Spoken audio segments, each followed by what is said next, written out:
Fala meus filhotes, professor Kevin aqui hoje para falar um pouquinho mais para vocês sobre botânica. Hoje, aulinha sobre gimnospermas e angiospermas. Então, uma aulinha super importante, mas não assista essa aula antes de assistir a aula de Bryophyta e Pteridophyta, porque é lá onde está toda a nossa base da botânica, beleza? Então, vamos lá, vamos nessa. Quando a gente fala de gimnosperma significa plantas com sementes nuas. O que significa isso, Kevin? A partir de gimnosperma, eu entro ali no grupo das fanerógamas, que é o grupo onde eu tenho a estrutura, certo? Com a parte reprodutiva aparente. Basicamente é isso, legal? Então, aqui nas gimnospermas, você vai ter estruturas chamadas de estróbilos. E é exatamente no estróbilo aonde você vai ter a formação do esporo. Então é dentro do estróbilo aonde vai ficar o esporângio feminino e o esporângio masculino. Logo é ali aonde eu tenho a parte reprodutiva. A diferença das briófitas e pteridófitas é que agora essa parte reprodutiva ela está visível, ela está grandona, tá? Ela está exposta, beleza? Então o estróbilo ele vai aparecer em dois sexos diferentes, estróbilo masculino e estróbilo feminino. É também chamado de cone ou pinha, tá? São os dois nomes ali de estróbilos que pode aparecer. Não é à toa que, geralmente, quando a gente fala de gimnosperma, nós falamos dos pinheiros, tá bom? Porque são justamente as plantas que apresentam pinha, perfeito? Como é que funciona o ciclo de reprodução de uma gimnosperma? Então aqui você tem, né, dentro de uma gimnosperma adulta, que a gente colocou a araucária, que é justamente a planta, né, mais famosa ali pra gente. Afinal, a araucária é o pinheiro do Brasil, é o pinheiro lá do Paraná, certo? A araucária angustifolia. Lá na araucária você vai ter tanto o estróbilo masculino como o estróbilo feminino. No estróbilo masculino você vai ter a produção do que a gente chama de esporos masculino. E aqui mais uma adição na nossa vida. Lembra que a gente tinha falado na primeira aula de botânica que as estruturas chamadas de anjo são estruturas que produzem algo e fito é o indivíduo como um todo. Então, gametófito era o indivíduo que produzia gameta. Gametanjo era a estrutura desse indivíduo que produzia o gameta, certo? Aqui é igual, só que a gente também tem um prefixo que a gente adiciona, que é o prefixo micro e o prefixo mega.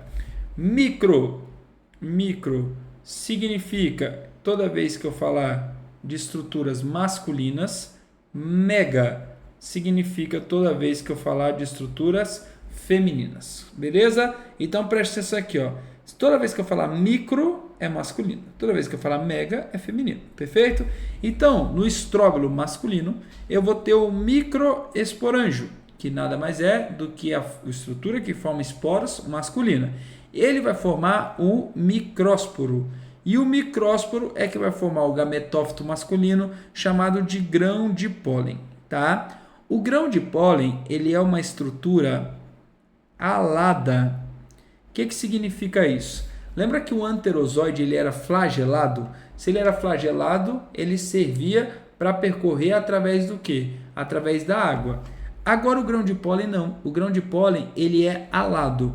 Alado serve para você percorrer através do vento, beleza? Então, o grão de pólen ele foi feito para flutuar. Então, quando o vento bate no estróbilo masculino, ele carrega os grãos de pólen vão flutuando até atingir o estróbilo feminino. Certinho daqui? A partir do grão de pólen, a gente pode chamar a fecundação no vegetal de polinização.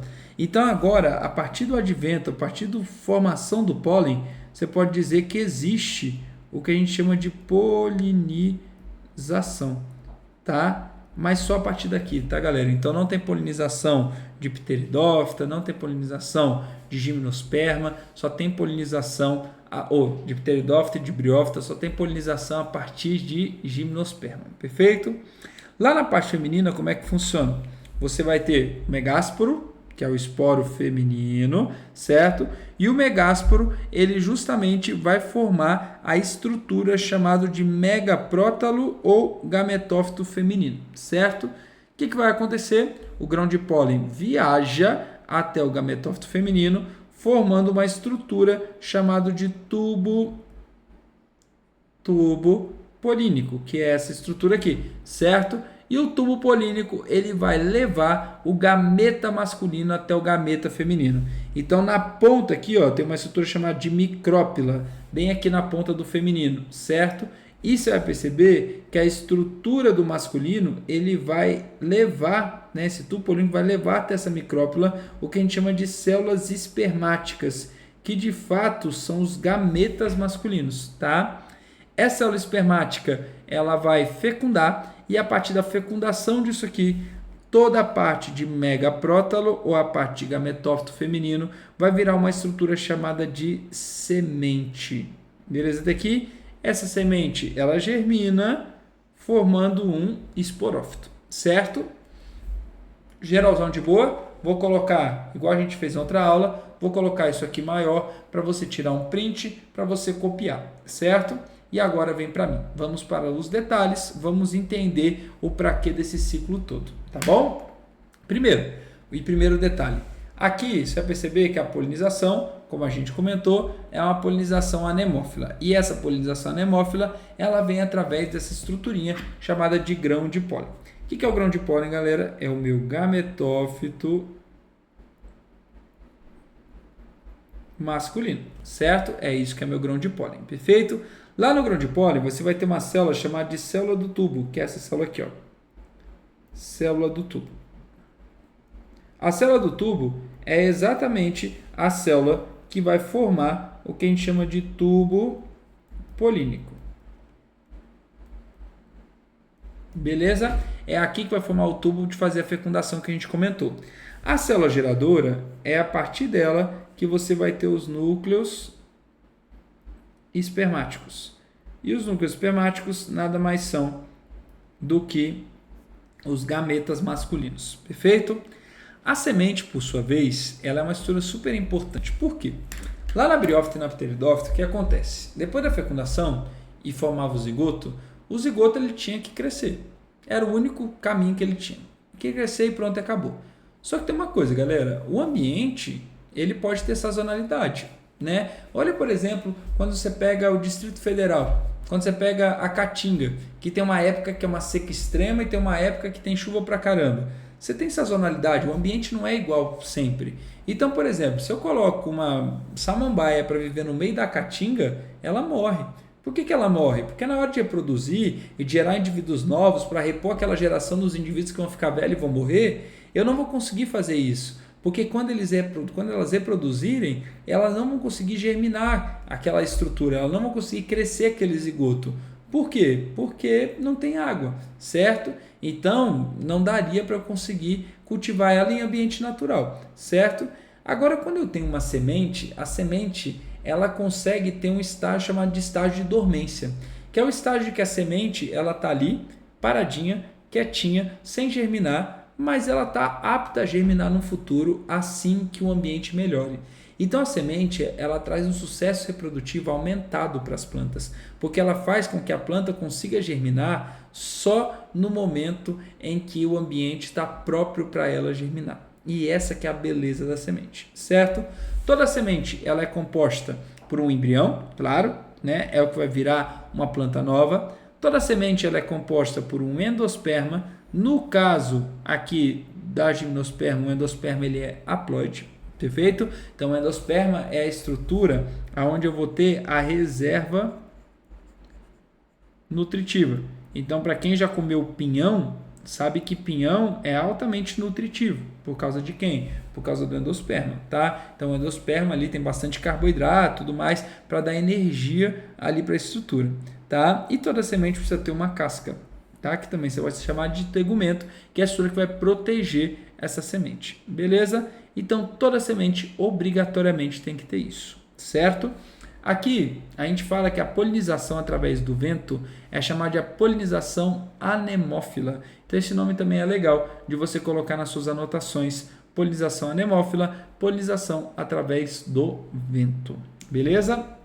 A gente tem como exemplo, né, aqui, né, de gimnosperma, os nossos pinheiros em geral, tá? Então, pinheiros em geral é gimnosperma Então, quando a gente tem aqui o Araucária angustifolia, que é essa aqui, tá? Que a gente comentou ali na nossa aula, que é o nosso pinheiro aqui do Brasil, pinheiro do Paraná. A gente tem aqui a sequoia gigante, tá? Que é uma árvore bastante presente no continente norte-americano, beleza? E lá no continente norte-americano você percebe que as sequoias, elas são muito grandes, elas são árvores centenárias, são árvores que têm troncos, galera, que pode superar ali fácil de diâmetro, certo? Você ter ali uns pelo menos 4 a 5 metros de diâmetro ali, que é uma estrutura muito, muito, muito grande. Então, realmente, ela é uma árvore bastante, vamos dizer, icônica, tá? Pelo tamanho que ela tem, perfeito? Então, são as plantas ali que são os maiores exemplos de gimnospermas que a gente tem. As angiospermas é o grupo da botânica que mais tem coisa, tá? É o grupo da botânica mais diverso, então é o grupo da botânica que também apresenta mais informação para a gente aqui, tá? Toda vez que a gente pensa em angiosperma, a angiosperma é uma planta que tem flor e fruto. Então, para ser angiosperma, você precisa ter flor e você precisa ter fruto, tá bom? O que é uma flor?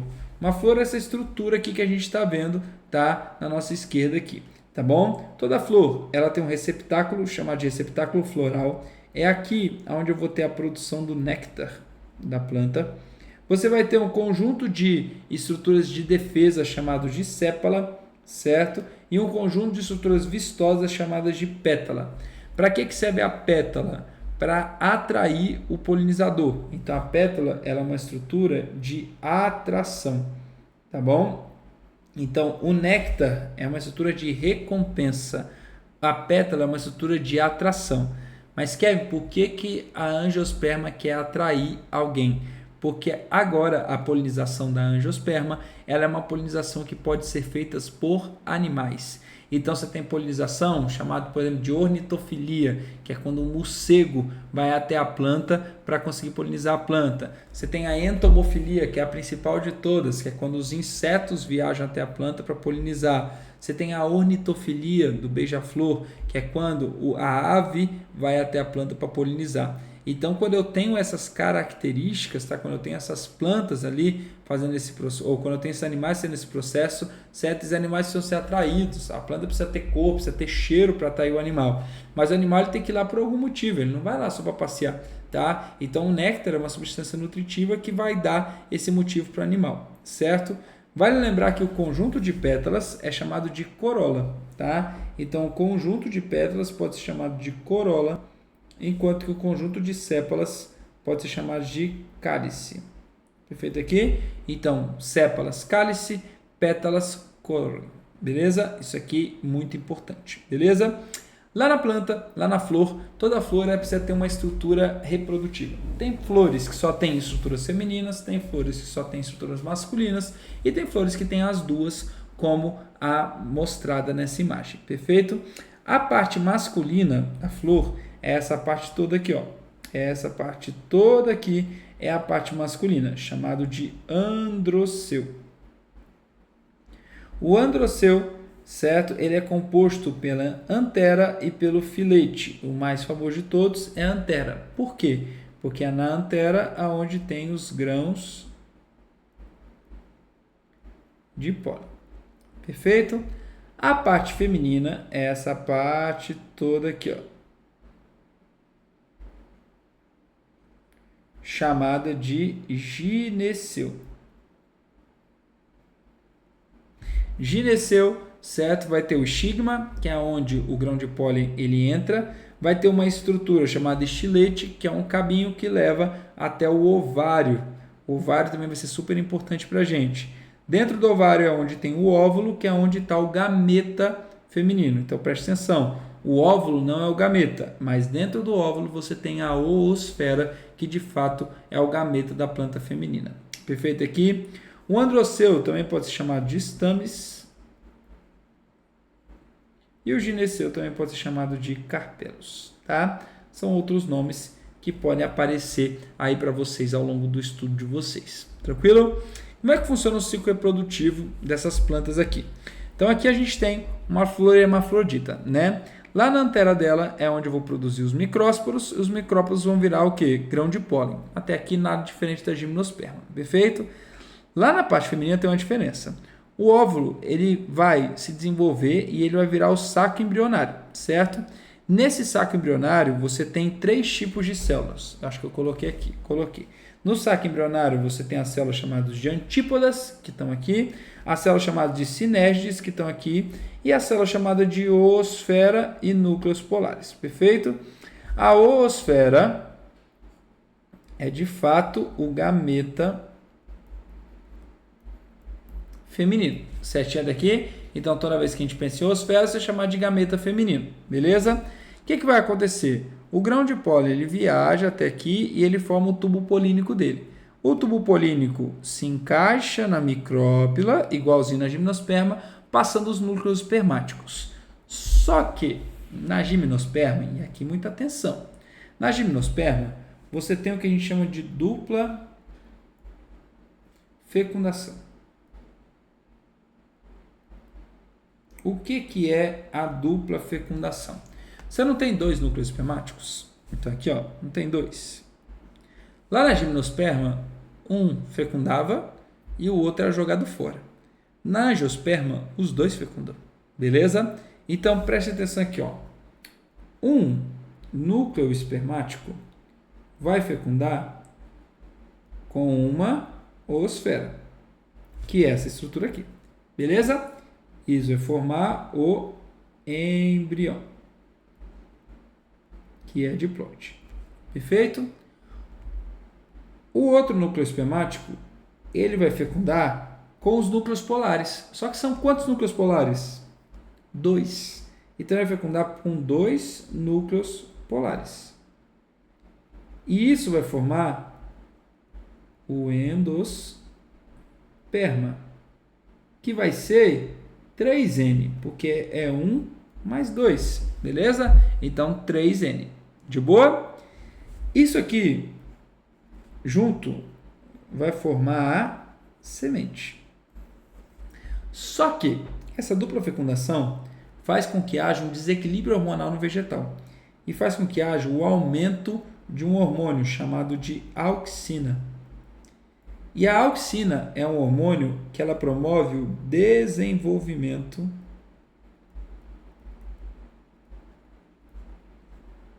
do ovário. Kev, o que é o ovário? Aqui, ó. Ovário, essa estruturinha aqui, ó, que está ao redor do óvulo. Perfeito? E como ela promove o desenvolvimento do ovário, isso aqui é o que a gente vai chamar de fruto. Certo? Entendemos a lógica?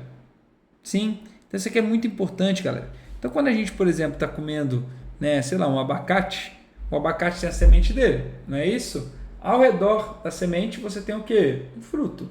Beleza? Esse fruto, ele veio do ovário. A semente veio do saco embrionário. Perfeito? Qual que é a função do fruto, galera? Principalmente, o fruto serve para dispersão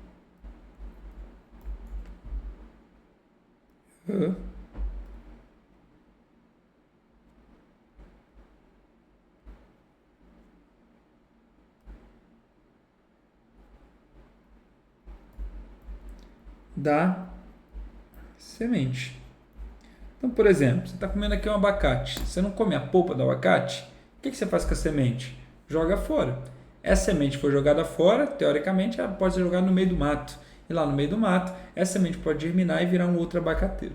Beleza? Então, você está dispersando a semente ali aonde? No ambiente como um todo. E essa que é a função de um fruto. Beleza? Então, a partir da angiosperma eu tenho flor, que me ajuda a aumentar a variabilidade genética, me ajuda na fecundação cruzada, certo? E tenho fruto, que me ajuda no quê? Na dispersão da minha semente. Então, isso é super, hiper, mega importante. Beleza? Galerinha, a gente classifica as angiospermas em monocotiledôneas e dicotiledôneas. Monocotiledônea é que na semente tem só um cotilédone, que é uma folha que serve para nutrição. Dicotiledônea é quem tem 2 cotilédones. Perfeito aqui? Só que, claro, que ninguém nunca vai te perguntar isso. O que ele te pergunta são as características comuns de monocotiledôneas e dicotiledôneas, tá bom? Então, raiz de uma monocotiledônea, galera, geralmente é uma raiz fasciculada ou cabeleira, ela sai de um ponto só e vai para vários pontinhos. Uma raiz de uma dicotiledônea é uma raiz pivotante, ela tem o eixo central e a partir desse eixo central é que saem eixos lateralizados, tá bom? O caule de uma monocotiledônea não apresenta crescimento secundário, então é um caule que fica sempre de crescimento primário. Geralmente pode ser um caule enterrado, como um rizoma, ou um caule incômo, ou até mesmo um caule herbáceo, que é aquele caule de mato, de grama, tá? Que a gente tem ali na rua. Os caules de uma dicotiledônea, eles normalmente são caules em forma de troncos, tá bom? Lenhosos, beleza? São os únicos? Não, caule herbáceo também aparece na dicotiledônea, mas toda vez que você vê uma árvore com um tronco, tu pode ter certeza que essa árvore é uma dicotiledônea. Formato de folha.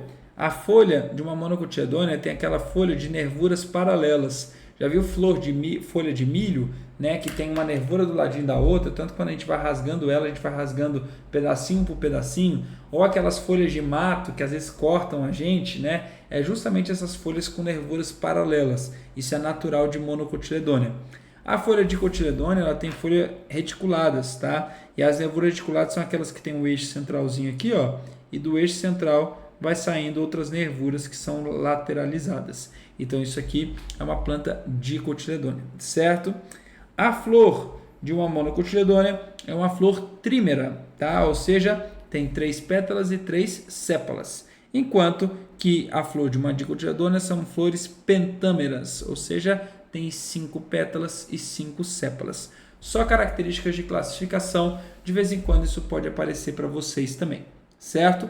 Para a gente ir se encaminhando ao final da aula, o que a gente percebeu? Que dentro do vegetal, todo fruto que é verdadeiro, ele vem do ovário. Porém, tem vezes que outras partes da planta se desenvolvem e formam estruturas carnosas. Quando isso acontece, a gente chama de pseudofruto, que é quando o fruto ele não vem do ovário, ele vem ou do receptáculo ou do pedúnculo. Kevin, o que é isso? Volta lá. Ó, receptáculo é essa região aqui, ó. Pedúnculo é o cabinho. Aqui vai ter um cabinho que segura a flor, certo? Esse cabinho que segura a flor a gente chama de pedúnculo.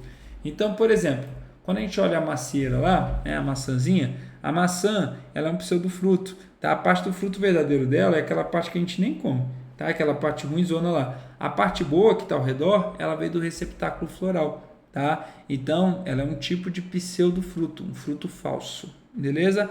O caju, ele vem do pedúnculo, tanto que o fruto verdadeiro fica para fora, que é a castanha, né? E o pedúnculo do caju é que parece uma fruta, que parece o quê?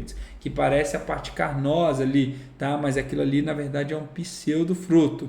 Figo é pseudofruto, morango, abacaxi é pseudofruto e pera também é pseudofruto. Então, isso aqui é bem legal de você saber também, tá? Frutos patenocápicos, queridos, são frutos sem semente. Então, olha que interessante. A planta tem um desequilíbrio hormonal antes da fecundação ocorrer. E aí, o que vai acontecer? Você vai ter o crescimento sem ter o quê? Sem ter uma semente, como se fosse uma gravidez psicológica, tá? Qual que é a função disso no vegetal? Nenhuma. É um erro, beleza? Fruto patenocápico é um erro. Mas o que a gente fez? A gente selecionou esse erro na banana, por exemplo. Tá? Então, a banana com semente, a banana selvagem, que é essa aqui, ela existe, perfeito? Só que ela está quase em extinção já.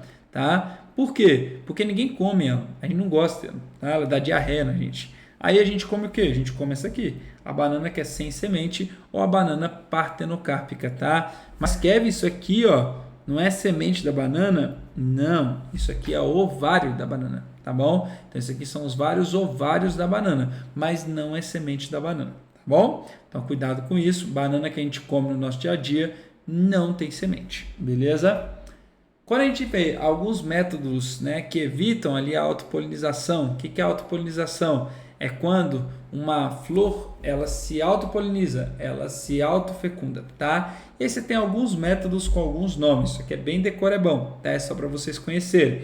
Então, dicogamia é quando eu tenho órgãos da planta se amadurecendo em épocas diferentes. Então, protandria, tandria é quando o órgão reprodutor masculino vai amadurecer primeiro e protogenia, quando o órgão reprodutor feminino amadurece primeiro, certo? Você tem a dioicia, que é a planta que tem flores de sexos diferentes, tá bom? Então, a planta que tem uma flor só masculina, planta que tem flor só feminina. Você tem a ercogamia. A ercogamia é quando tem algum tipo de obstáculo entre a parte masculina e a parte feminina. Você tem a heteroestilia, que é quando o pistilo tem tamanho diferente, tá? E aí com isso eu não consigo um alcançar o outro ali. E você tem a autoesterilidade, que é quando, né, uma planta, uma flor não consegue ser fecundado pelo próprio pólen, né? As estruturas não são complementares, tá bom? Então só isso evita com que uma planta fecunde ela mesma. Então isso aumenta a variabilidade genética em algumas plantas, perfeito? A semente, quando ela vai até o solo, galera, para ela germinar, o que ela precisa? Então o que uma semente precisa para germinar? Tanto faz qual, tá?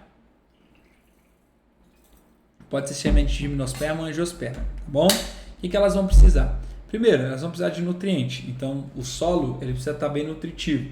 Segunda coisa, geralmente elas precisam de água, tá? E aí essa água vai fazer um processo de embebição. Quando acontece esse processo de embebição, a semente começa a absorver a água e o endosperma começa a ficar grandão. Com isso, o embrião ele vai se desenvolvendo e vai rompendo a casca da semente. Por exemplo, quando a gente faz feijão, a gente não deixa o feijão de molho, aí o feijão não fica mais macio. Esse seria o primeiro processo para a germinação do feijão. Inclusive, talvez você no seu ensino fundamental pegou uma sementinha de feijão e colocou no algodão molhado. Qual que era a ideia? A ideia era conseguir fazer com que o feijão germinasse, que é justamente esse processo. Legal? Com isso, percebendo que a estrutura de germinação ela vai crescendo, formando um epicótilo, que é o que está acima do cotilédone, e um hipocótilo, que é o que está abaixo do cotilédone. É no epicótilo onde vai aparecer as folhas novas que vão começar a fazer fotossíntese e aí de fato você vai ter o crescimento daquele vegetal, tá? Quando a gente analisa a reprodução assexuada do vegetal, que são aquelas sem troca de gametas, a gente tem alguns tipos. Alguns tipos só a gente que faz, outros tipos, né, o vegetal faz sozinho, beleza?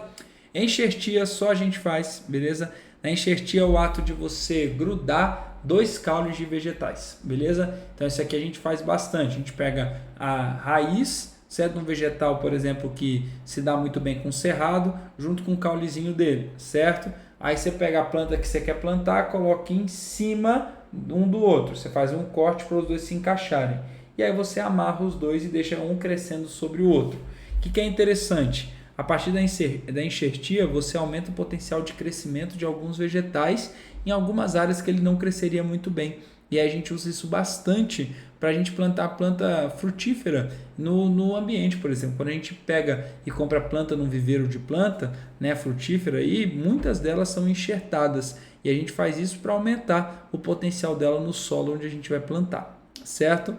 A mergulhia é quando eu tenho um caule que ele meio que se expande ali no subsolo ali do solo, beleza? Então ele fica enterrado e ele vai se expandindo lateralmente, formando um novo indivíduo lateral, certo? Você tem isso muito nas bananeiras. As bananeiras se reproduzem por mergulhia e os morangos também se reproduzem por mergulhia. Aí forma o estolão, que é a estrutura que conecta as duas plantas. Tanto que às vezes você está vendo várias bananeiras diferentes e às vezes ainda é uma só, porque ainda o estolão existe entre elas.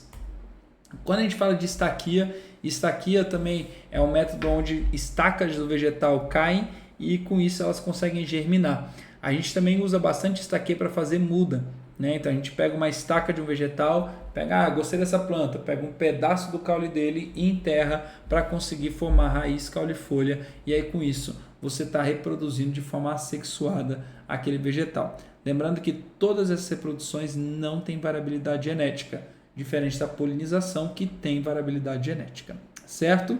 E só para a gente finalizar essa caracterização geral da botânica, bem simplesona, só lembrando, briófita, os nossos musgos, o que a briófita tem de diferente? Embrião retido no gametângio feminino. Pteridófitas, a gente começa a ter os vasos condutores de seiva. A partir de pteridófita, a gente chama as plantas de traqueófitas ou plantas vasculares, porque tanto pteridófito como gimnosperma como angiosperma tem os vasos condutores de seiva ali presente, tá? Gimnosperma começa a ter semente, só que essa semente ela é nua. Além disso, aparece o quê? Aparece grão de pólen. Kevin, o que o grão de pólen me traz? Variabilidade genética. Então eu aumento o potencial de reprodução sexuada. Logo, a variabilidade genética cresce. O que a semente nua me traz, Kevin? Sucesso reprodutivo. Maior chance da prole de fato conseguir crescer. Tá? É isso que a semente nua ela vai trazer para a gente. E a partir de gimnosperma a gente chama as plantas de espermatófitas ou fanerógramas, tá? Espermatófita porque tem semente, fanerógrama porque aparece com a estrutura reprodutiva exposta, beleza? E por fim, você tem as angiospermas tendo como novidade evolutiva flores e frutos. Lembrando que a flor aumenta a variabilidade genética e o fruto aumenta o sucesso reprodutivo, certo? Porque ele recobre ali a semente, aumentando sua dispersão no ambiente como um todo. Beleza? Queridões, sei que a aula de botânica é densa, muito nome, muita coisa, mas é muito útil para vocês. Então veja, reveja quantas vezes forem necessárias. Beleza? Um beijo, um queijo para vocês e até mais. Tchau, tchau.